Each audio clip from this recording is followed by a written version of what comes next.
तुरटीचा स्वामी समर्थांशी जोडलेला घरगुती श्रद्धेचा उपाय. घरातील नकारात्मक वातावरणासाठी पारंपरिक पद्धत. श्री स्वामी समर्थ.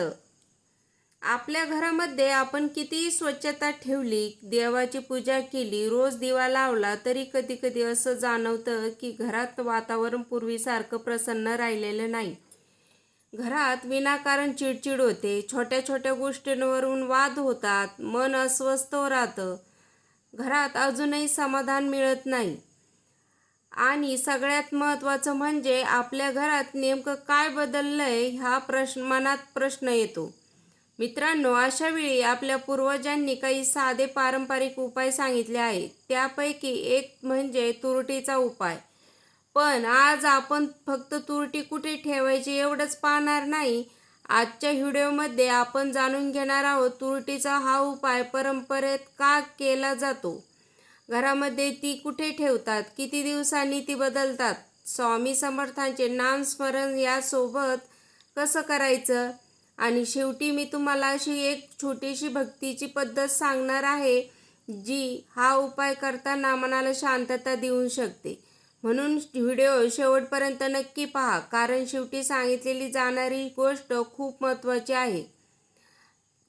मित्रांनो, तुरटी म्हणजे एक खनिज पदार्थ. पारंपरिक पद्धतीमध्ये तिचा वापर अनेक कारणांसाठी केला जातो.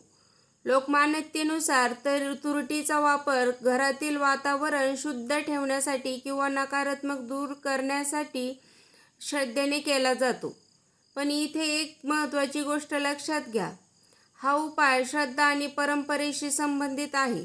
याचा अर्थ असा नाही की घरात एखादी समस्या आली की फक्त तुरटी ठेवली आणि सगळे समस्या आपोआप संपल्या.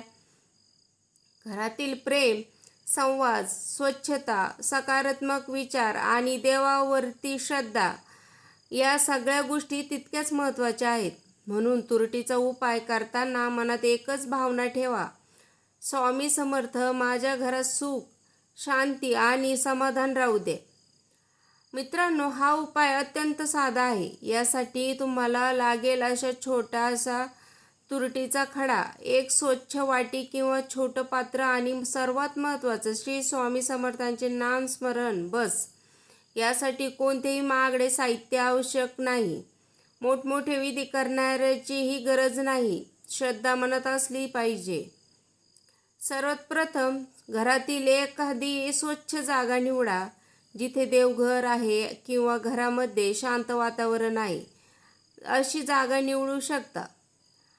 तुरटी स्वच्छ पात्रात ठेवा.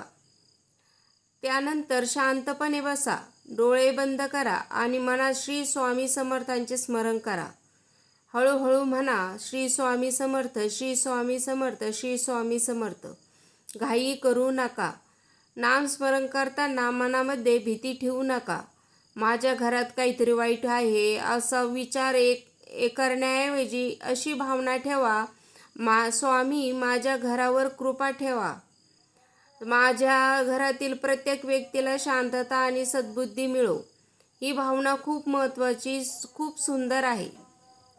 मित्रांनो, परंपरेनुसार काही लोक तुरटी घराच्या प्रवेशाजवळ किंवा घरातील एखाद्या ठिकाणी ठेवतात. पण ती अशी जागा निवडून ठेवा जिथे लहान मुलांना किंवा पाळीव प्राण्यांच्या हातात सहज जाणार नाही. तुरटीला कोणत्याही चमत्कारिक वस्तूप्रमाणे न पाहता हा एक पारंपरिक श्रद्धेचा प्रतिकात्मक उपाय म्हणून पहा. घराची स्वच्छता ठेवणे ही तितकेच महत्त्वाचे आहे. दरवाजाजवळ कचरा, अस्वच्छता किंवा अनावश्यक वस्तू साठवून ठेवू नका, कारण प्रसन्न घरासाठी स्वच्छ वातावरण ही पहिली पायरी आहे. आता मित्रांनो, इथे एक सुंदर गोष्ट आहे. तुरटी ठेवली आणि नामस्मरण केलं एवढ्यावरच थांबायचं नाही. दररोज काही मिनिटे स्वामी नामस्मरण करा. घरात दिवा लावत असाल तर शांतपणे प्रार्थना करा आणि शक्य असेल तर घरातील प्रत्येक व्यक्तीशी प्रेमाने बोला. कारण कधीकधी घरातील नकारात्मक वातावरण आपल्याला बाहेरून आलेलं वाटतं, पण प्रत्यक्षात ते सततचा ताण, गैरसमज, राग किंवा संवाद अभाव यामुळेही तयार होऊ शकतं. म्हणून स्वामींचं नामस्मरण आणि घरातील प्रेम ही दोन्ही गोष्टी सोबत ठेवा. मित्रांनो, तुरटीमध्ये काही बदल दिसला तर किंवा ती धुळीने माखली असेल तर ती काढून स्वच्छ पद्धतीने विल्हेवाट लावा आणि गरज असल्यास नवीन तुरटी ठेवा. याला कोणताही कठोर धार्मिक नियम समजू नका. वेगवेगळ्या घरामध्ये वेगवेगळ्या परंपरा आहेत. महत्त्वाची गोष्ट म्हणजे भीती नाही, श्रद्धा, अंधविश्वास नाही, सकारात्मकता, घाबरणं नाही, स्वामींचं स्मरण. मित्रांनो, आता मी तुम्हाला एक प्रश्न विचारते. घरात रोज दिवा लावतो, देवाची पूजा होते, तुरटी ठेवली जाते, पण जर घरातील माणसं एकमेकाशी प्रेमाने बोलत नसतील तर घरातील शांतता कशी येणार? म्हणून आजपासून एक छोटा नियम करा. दररोज किमान एका व्यक्तीला मनापासून चांगलं बोला. घरात कोणाशी मतभेद झाले असतील तर लगेच वाद वाढवण्याऐवजी थोडं शांत राहा आणि मनात म्हणा, स्वामी मला योग्य शब्द बोलण्यासाठी बुद्धी द्या. कधी कधी हा छोटासा बदल घराचं वातावरण बदलून टाकतो. श्री स्वामी समर्थांचं नाव घेतल्या ना आपल्या एक गोष्ट आठवते. भिवू नकोस, मी तुझ्या पाठीशी आहे. ही भावना मनात ठेवून जर आपण घराचं नामस्मरण केलं, चांगले विचार ठेवले आणि शक्य तितका प्रेमळ संवाद ठेवला तर मनाला आधार मिळतो. मित्रांनो, श्रद्धा म्हणजे भीती निर्माण करणं नाही, श्रद्धा म्हणजे संकटाच्या वेळी मनाला धीर देणं. म्हणून हा तुरटीचा उपाय करताना मनात भीती ठेवू नका. कोणताही वाईट होईल असं सतत विचार करू नका. त्याऐवजी म्हणा, स्वामी माझ्यासोबत आहेत, माझ्या घरात शांती राहो.